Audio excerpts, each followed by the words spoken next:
Here at home, there were 261 illegal MS-13 gang members, some MS-13 ringleaders.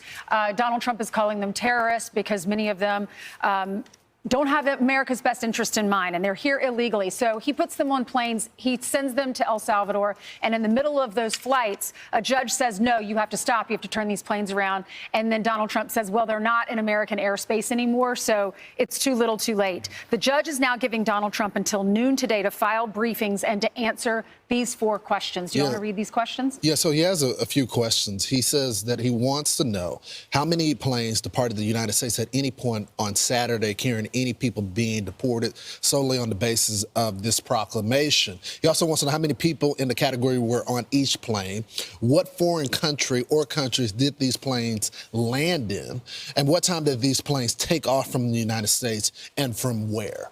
Well, and here's the thing. This all came to a head on Saturday night, and it is because late Saturday, just before the flights took off, apparently the ACLU and another group sued the federal government, and they went before the judge, and they started talking about what to do. And the judge issued an order from the bench. It was an oral order. He said, OK, turn those planes around. And now the White House says, well, you know, it didn't take effect essentially until the written order came out. So right now, it's all about the timeline and stuff.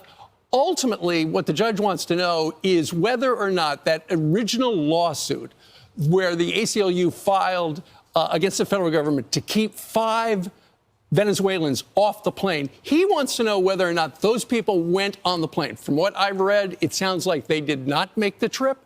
And so that should satisfy him. And ultimately, the federal government has broad latitude when it comes to enforcing immigration and stuff like this. So it'll be interesting to see what happens today. And remember